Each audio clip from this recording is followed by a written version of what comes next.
A little history.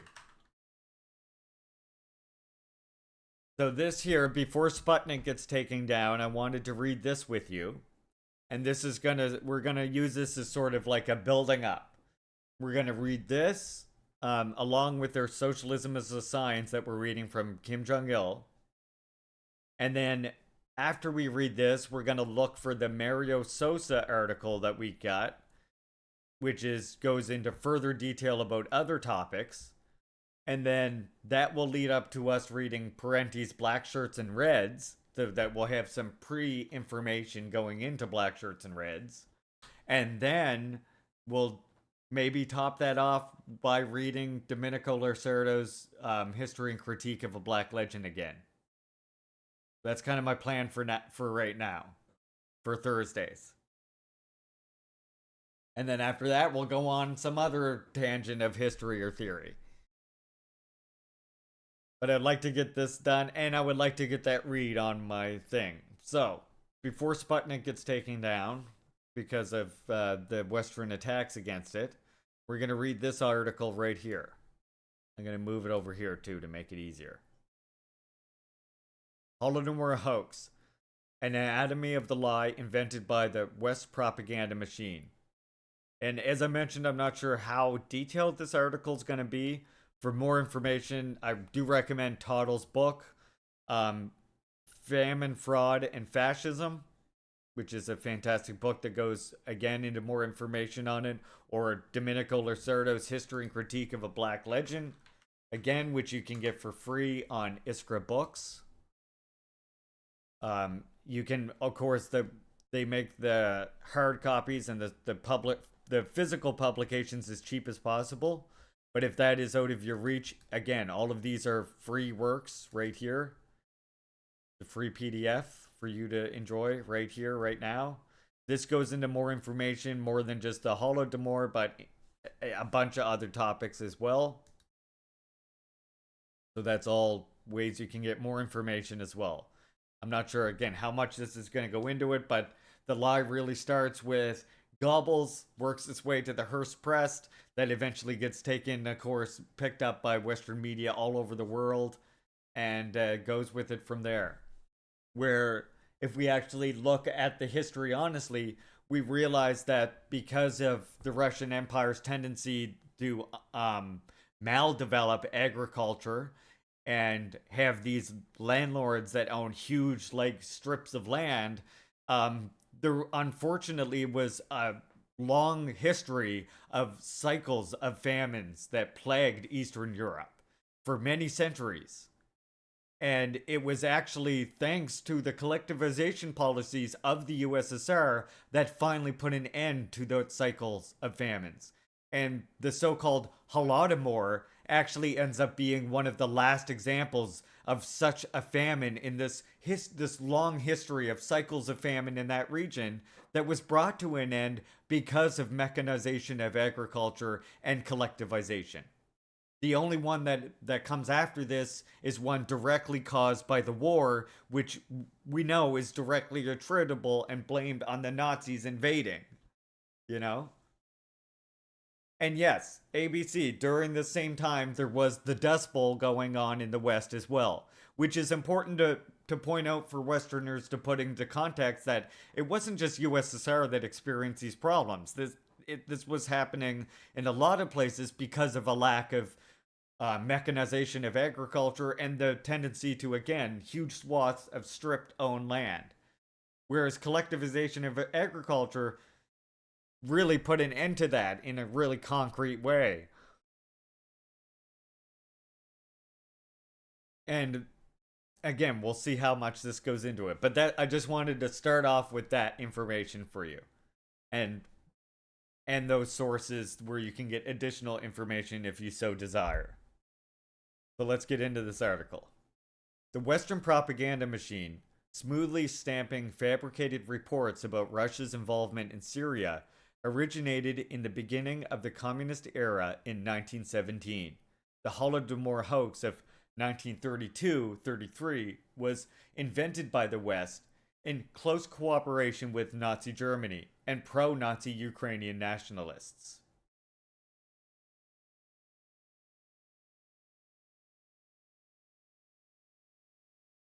Since the October Revolution of 1917 in Russia, Western media has made every effort to downplay the achievements of the Soviets, creating a picture of complete horror and despair, which had allegedly engulfed the USSR. To quote Noam Chomsky, the USSR was a monstrosity. A bold historical experiment kicked off by communists and based on the concept of a fair distribution of national wealth, egalitarianism, and internationalism made the blood of Western plutocrats run cold. Historians note that Soviet communism was an absolute antithesis of capitalism. If the new system proved effective, it would have changed the world forever. Needless to say, it did not comply with the plans of the Western financial and political elite.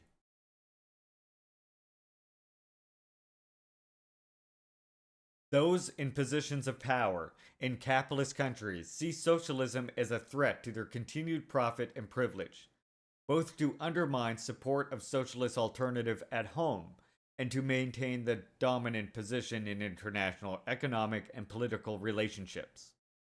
All manner of lies and distortions are employed to cast the USSR in a negative light as possible. Canadian researcher, trade union activist, and author Douglas Tottle wrote in his book Fraud, Famine, and Fascism, The Ukraine Genocide Myth from Hitler to Harvard in 1987. In his book, Tottle presented the detailed history of the West's propaganda campaign based on the thesis that the 1932-33 famine in the Ukraine was a deliberately planned quote-unquote genocide of Ukrainians by the Soviet government. Tottle's research has acquired new meaning today as a result of the so-called Ukrainian Holodomor myth catching a second wind in Ukraine and in the West.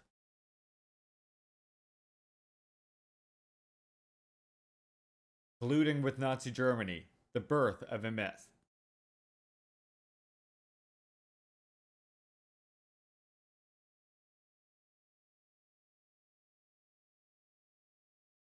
The roots of the famine genocide propaganda campaign lay in a series of articles written by noted journalist, traveler, and student of Russian affairs Thomas Walker for the Hearst Press in 1935.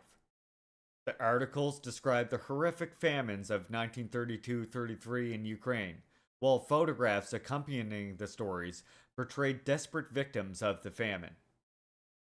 The material and the photographs were truly impressive, but, as it turned out later, noted journalist Thomas Walker had never visited Ukraine in 1932 or 33, and furthermore, he never existed.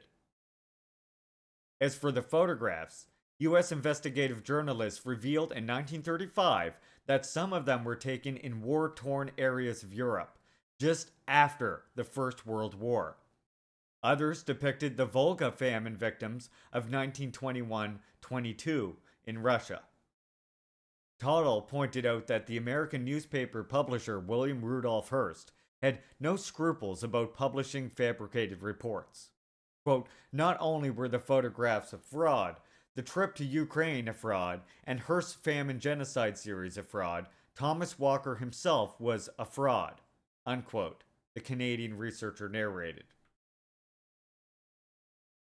However, the Walker famine photographs are truly remarkable in that, having been exposed as utter hoaxes over 50 years ago, they continue to be used by Ukrainian nationalists and university propaganda institutes as evidence of alleged genocide, Tottle noted in 1987.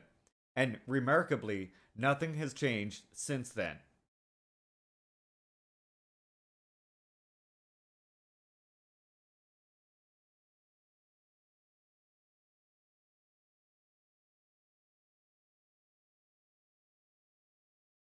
Hey Jay, welcome. You can't access the site?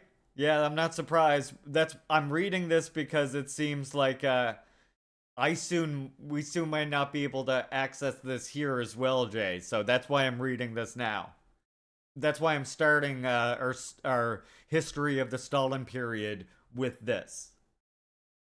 which we're, like I say, we're doing this. We're doing black shirts and reds. We're doing another one, history and critique of a black legend, as part of this series. In fact, it was not Hearst who launched the famine genocide campaign. The press mogul had powerful allies, German and Italian fascists. In 1933, the hoax was devised by Reich Minister of Propaganda Joseph Goebbels, who was regarded as the genuine creator of the myth.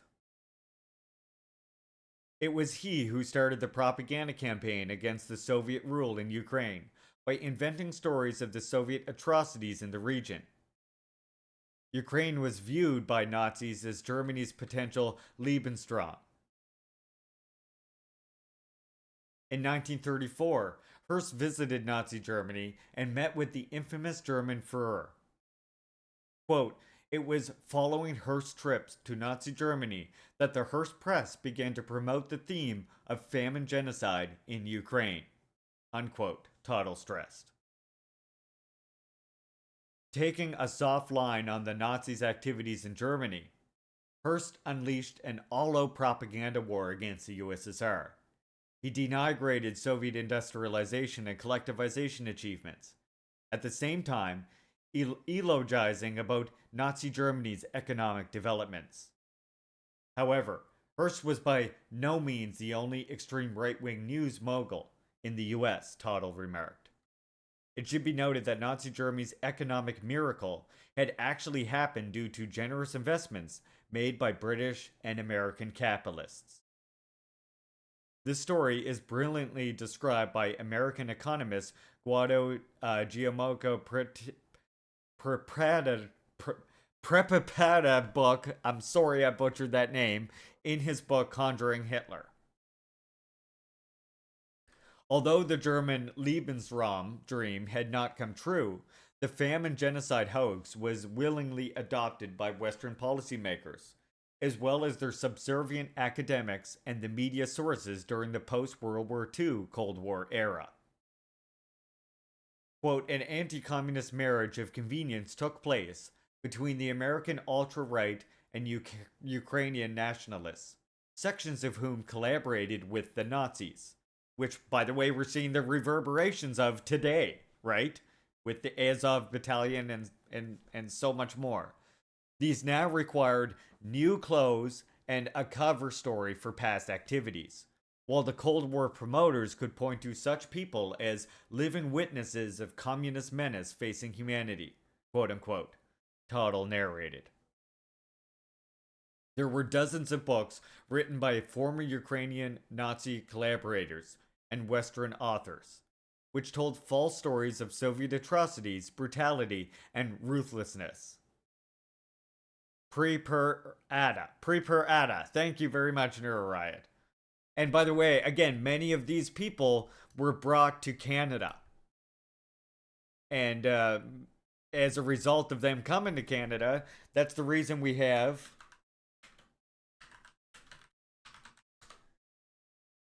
this is why we have so many Nazi memorials in Canada.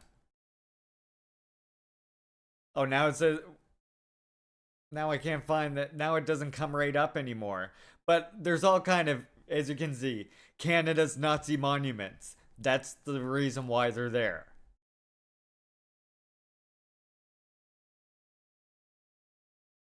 The number of victims of what they call deliberate famine genocide in Ukraine, or Holodomor, grew by leaps and bounds and reached almost 10 million people.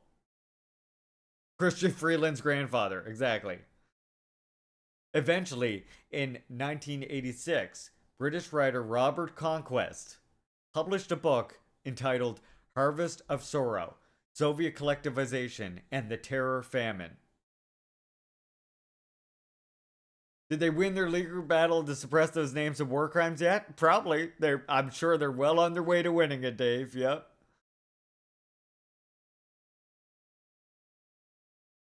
Needless to say, the research conducted by Conquest, a former employee of the IRD, Information Research Department, The British Secret Service disinformation project aimed at against Soviet Russia bore little, if any, relation to reality. Good God. Sorry, let me read that part again. Needless to say, the research conducted by Conquest, a former employee of the IRD, Information Research Department, the British Secret Service disinformation project aimed against Soviet Russia, bore little, if any, relation to reality. Go figure, huh? Tuttle pointed to the fact that Conquest mostly relied on biased rightist Ukrainian sources. 1935 Hearst pressed accounts, Thomas Walker's non existent travel notes, and his face collection of photographs, and books written by members of the infamous Organization of Ukrainian Nationalists, OUN, that collaborated with Nazi Germany during World War II. To illustrate the extent of Conquest's anti Soviet paranoia, Tuttle referred to another book, written by British author together with John Manship White, quote, What to Do When the Russians Come, a Survivalist Handbook, 1984.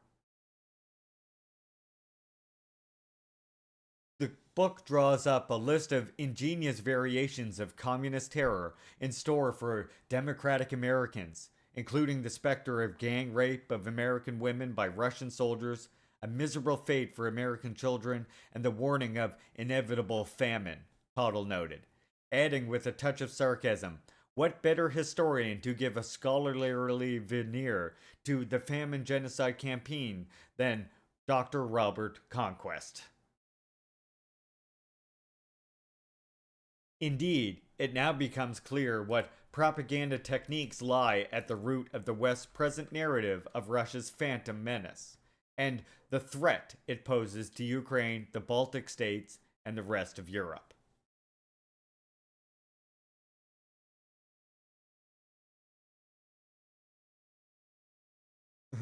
I'm sure everyone here knows this, but I love blowing liberals' minds when I tell them that the victims of communism list contain all the German soldiers who were KIA on the Eastern Front. Yep, salty. And also, by the way, many of the estimations of Stalin's victims also includes babies who weren't born because of World War II going on, a war unleashed by Nazi Germany. Seems reasonable, right? And again, this is why you should definitely always this is why you should always definitely think about where these sources are coming from. And again, the reason why we're talking about and getting into all this now is this is a good time to start talking about the way Western propaganda has always been against resistance and a new fundamental way of organizing society. And that extends to what's going on right now in fucking Palestine.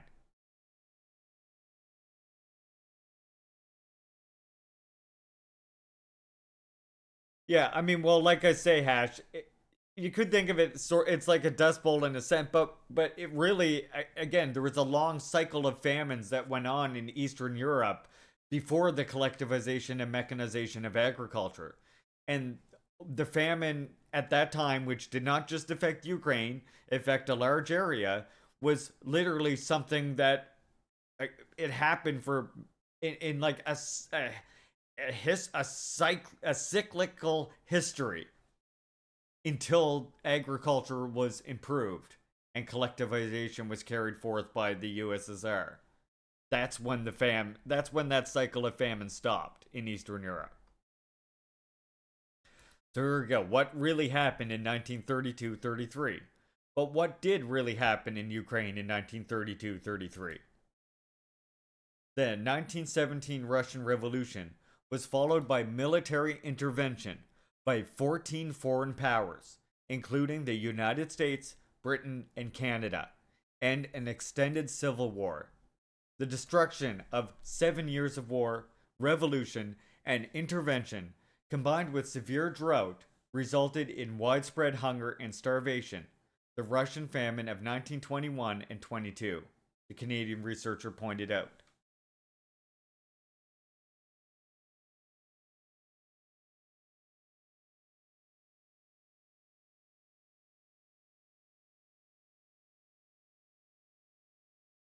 Having survived these hardships, the Soviets launched the project that had no precedence in history: the building of a socialist society. They had to transform a backward state into an industrialized country with an effective agricultural sector. The USSR's collectivization and industrialization projects were aimed at accomplishing this task. It is worth mentioning that the Russian Empire had suffered from periodic, devastating famines since the end of the 19th century, long before the Bolsheviks came to power in 1917. There was a series of famines in 1920, 21, 24, 27, and 28. There was indeed a famine in 1933, not just in Ukraine, but also in the lower Volga and the North Caucasus. Canadian urban planner Dr. Hans Blumfield, who worked as an architect in Ukraine at the time of the famine, recalled as quoted by Toddle. To complicate matters further, the famine was accompanied by typhus epidemics, Dr. Blumfield remarks, adding that most deaths in the 1933 were due to typhus, dysentery, and typhoid fever. Adding to some estimates during the famine of 1932-33, about 3 million people died, both from famine and epidemics in the USSR, while 1/3 of them died in the Ukraine.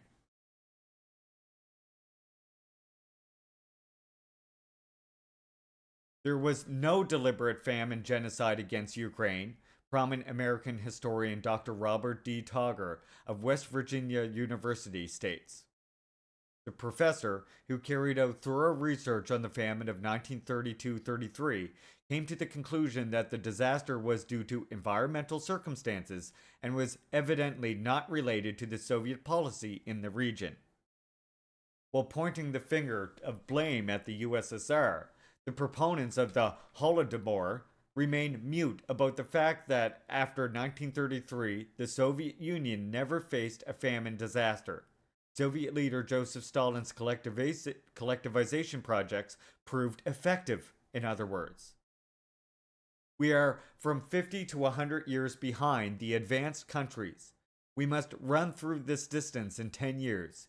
Either we do this, or they will crush us, Stalin said in 1931, as quoted by American journalist Robert Rees. Hey Nabil, welcome, welcome. Great to see you. Let's get a shout out for our comrade Nabil, please. Everybody follow Nabil. We're just learning about the truth of the so-called Holodomor, the famine in 1930 USSR. We're reading this before Sputnik gets blocked in my location.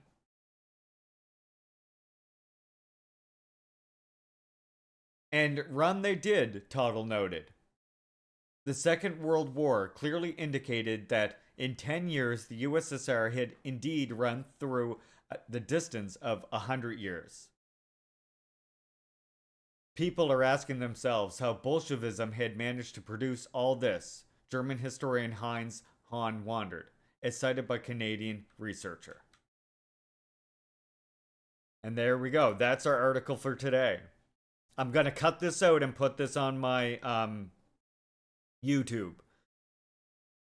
We also, like I say, next time we're going to try and read this. I got to copy it to another format because something happened with this website. Where did it go here? Because I do have another one right here as well. This is by Mario Sosa, who is a Swedish Communist Party member.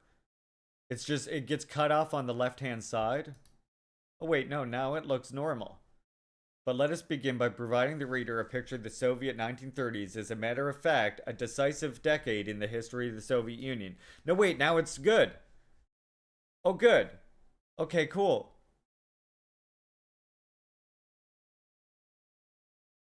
Excellent. So we'll read, this is the one we're going to read next time. Is this one by Mario Sosa. And then once we're done this one, I feel like we'll have a good basis where we can then read Michael Parenti's Black Shirts and Reds. And if you need a copy of Black Shirts and Reds for yourself, all you have to do is go into her Discord. So I'll show you. I'll actually show you. If you're not in our Discord, first of all, join our Discord, and then you can come here to the political affairs section.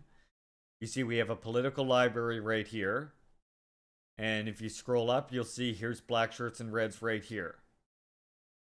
So that's what we're going to be reading after the Mario Sosa article, basically. After Socialism is a Science. So you can get a copy of it there. And then, once we're done with that,